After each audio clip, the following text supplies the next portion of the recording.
রাখি কেউ ভোর রাতে উঠলামই না, একসাথে ফজর নামাজ পড়লাম, রোজার নিয়ত করলাম, ইনশাআল্লাহ এতেও রোজা হয়ে যাবে। নারীরা কি মাহরাম ছাড়া হজ বা ওমরা করতে যেতে পারে? নারীরা হজ বা ওমরা তো সাধারণ অবস্থাতে করতে পারবেনই, কিন্তু তাদের সাথে তাদের মাহরাম পুরুষ থাকতে হবে।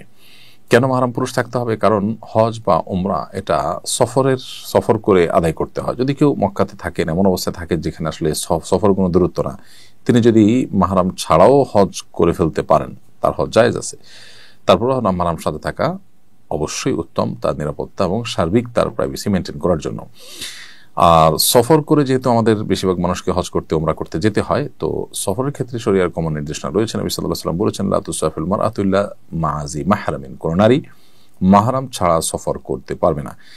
এখানে সফর করতে যে নিষেধাজ্ঞা দেওয়া হয়েছে মাহরাম ছাড়া নারীকে, সেটা হলো এই কারণে যে নারী মাহরাম ছাড়া একাকী সফর করলে কোথাও হঠাৎ অসুস্থ হয়ে পড়লে তিনি কি করবেন। আমরা একবার সম্ভবত সুইডেনের একটি জায়গায়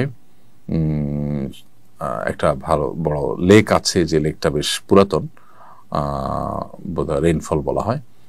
এই লেকের ওখানে দেখেছি এক বাংলাদেশি দম্পতি, তারা গিয়েছেন ঘুরতে। হঠাৎ করেই ভদ্রমহিলা অসুস্থ হয়ে পড়লেন এবং একেবারে নাক দিয়ে রক্ত পড়া শুরু হয়ে গেল এবং তিনি পড়ে গেলেন ফ্লোরে। প্রচন্ড ঠান্ডা সেখানে, ওই অবস্থায়। তো তার স্বামী সাথে ছিলেন, স্বামী তাকে তাড়াতাড়ি করে মাথা তার কোলে নিলেন এবং সেবা শুশ্রূষা করছেন, দেখভাল করছেন। এই যে কাজটা, যতক্ষণ পর্যন্ত অ্যাম্বুলেন্স না আসছে, চিকিৎসা কর্মীরা না আসছে, ততক্ষণ পর্যন্ত তাকে যে সেবাটা দেওয়া, এটা এই ভদ্র মহিলার সাথে তার যদি মাহরাম পুরুষটা না থাকতেন সেখানে, ওইটা এমন একটা জায়গা যে আমরা কয়েকজন পুরুষ লোক যারা সেখানে গেছি, একটু আমরা দেরিতে গেছিলাম, যার কারণে সন্ধ্যার পরে ছিল সময়টা এবং মানুষজন ছিল না, আমরা ছাড়া সেখানে আর কেউই ছিল না। এই ভদ্র মহিলা যদি একাকী থাকতেন কিংবা অন্য নারীর সাথে থাকতেন, তাহলে অনেক কাজই তার জন্য জটিল হতো।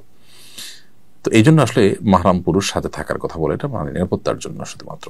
এই জন্য হজ এবং ওমরা মাহরাম পুরুষ সাথে নিয়ে তাকে করতে হবে। যদি মাহরাম পুরুষ যাওয়ার মতো না থাকে, তারপর হজ ওমরা করা আবশ্যকই হবে না।